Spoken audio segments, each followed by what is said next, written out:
for Faith book, the book of faith, the Word of God, the Bible.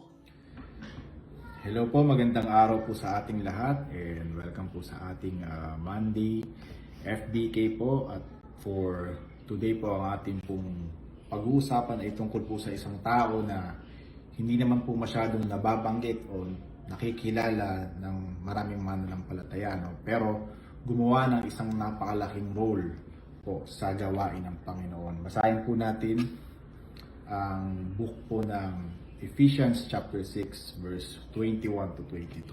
Basahin po natin. Ephesians chapter 6 verse 21 to 22. To bring you up to date, Tychicus, siya po pag-uusapan po natin.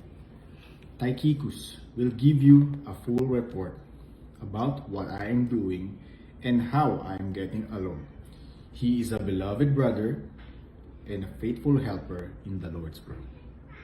I have sent him to you for this very purpose, to let you know how we are doing and to encourage. So, si Tychicus po ay isang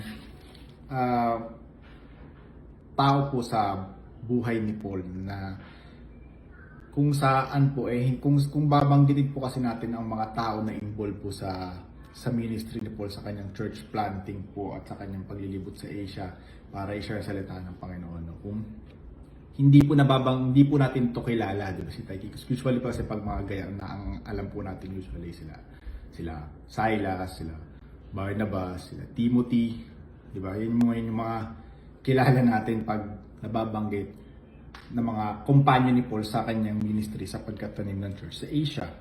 Pero si Tychicus po ay isa po sa mga tao na nabanggit po dito ni Paul sa Book of Ephesians, no? Hindi lang po sa Ephesians, nabanggit po siya sa iba't ibang libro, no? Inintroduce po siya sa Acts, no? Kung saan doon po sila nagsimula sa Asia, na kung ang Ephesus po, ito pong binasa natin, ito po ay nasa Asia. Kaya rin po siya pinadala nun kasi baka taga doon naman to si Tychicus, no? And then sinama rin siya sa Troas ni Paul, and then pumunta sila ng Jerusalem, and then sa 2 Timothy pinabalik din siya sa Ephesus, and then pinadala rin siya ni Paul sa Crete, no? Para tulungan si Titus dun sa pag-aayos ng church po dun sa Titus, no? So this guy really is an important person to Paul, no? Because how Paul really described him dito, kung babasahin natin ito sa 21, di ba sabi dito na itong taong to, he is a beloved brother, he is a faithful helper. No, ganun niya po to itaas to, o purihin itong taong to. Kasi yung po talaga yung napakaganda po kasi talaga ng ginawa niyang role, no, para sa gawain ng Panginoon at para sa mga church na nagsisimula pa lang noong time na yun, no? At ito po ay patuloy na lumago, no? So ano po itong mga to, no? Bakit natin pinag-uusapan to? Dahil itong taong to, ito yung perfect example na gusto nating maging, no? Ito po yung maging isang beloved brother at isang faithful helper. Dahil yun nga po, si Tychicus, una dyan is bakit natin, kasi si Tychicus ay siya po ay isang beloved brother, no? Kung saan simula nga sa Acts pa lang, kasama niya na si Paul hanggang do sa 2 Timothy, na kung saan dito na po na siya huling minention po dito, no? Na kung saan po ito na po yung malapit na kamatayan ni Paul, no? Dahil po dito dito natin makikita na ang tao pong ito, no, si Tychicus, he is not for the ministry sa simula lang. He is there for the long haul, from beginning to end. And that's how Paul described him as a dear beloved brother. Kasi nga pag brother, itong brother, sabihin nun, hindi kayo iiwan ng taon to. A good or bad situation, nandito lang ang taong ito sa inyo. Kaya yun po. And then pangalawa is Tychicus is a faithful helper, no? Kung bakit po siya naging faithful helper, hindi siya nang iwan, sa palagi siyang nandyan para tumulong at gumawa ng mga bagay para sa ikalalago ng ministry ng church sa iba-ibang part ng Asia, no? And he's a faithful helper, at yung isa pang term dito is yung maaasahan mo, no? Dahil nga si Paul ay nasa kulungan nitong time na to, no? At ang mga letter na to ay naging malaking daan po para lumago po ang mga church po na yun, no? Through Tychicus, dahil siya po ang nagdadala ng mga sulat na ito doon sa iba't ibang part na yun ng Asia. And hindi lang yun, pwede rin kasing si Tychicus din siya rin yung nagsusulat o yung nagtatranscribe, no? Kasi nasa kulungan si Paul, no? So, imagine nyo, si Tychicus yung unang nakarinig ng salita ng Diyos, no? Kasi yung mga letters na yun, yung mga binabasa natin ngayon, no? Yung mga epistles sa New Testament, no? Ganun po yun kagaling, no? So, yun po, Tychicus is a dear, beloved brother and he is a faithful helper. And also, Tychicus is a man with a servant's heart. Sabi dito sa verse 22, sabi dyan na,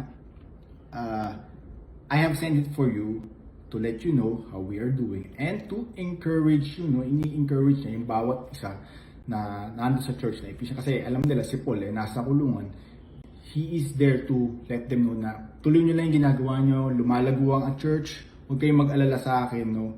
And maybe that's how Tychicus encouraged them na huwag nyong hayaan na yung mga nangyayari na ay maka-apekto sa gawain natin dito.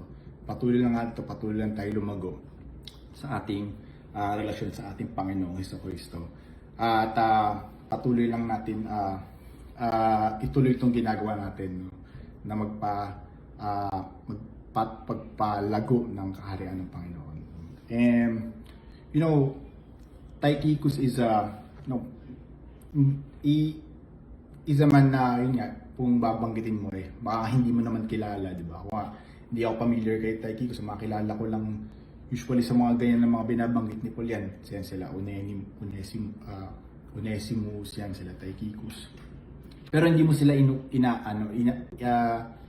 more na kinikilala, no? Pero pag inisip mo kung anong nagawa nila para sa ministry, na kung saan ay tayo pong lahat ngayon na nakikinabang. Imagine niyo na lang po, no?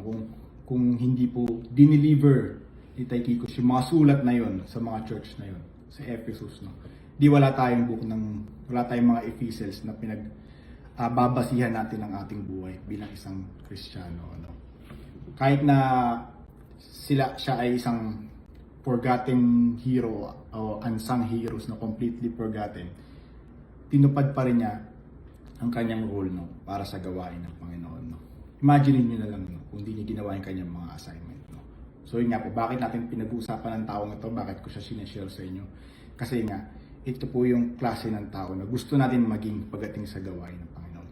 Yung maging faithful, maging dear beloved brothers sa ating mga kapatid, brothers and sisters in Christ, and maging faithful servant sa gawain.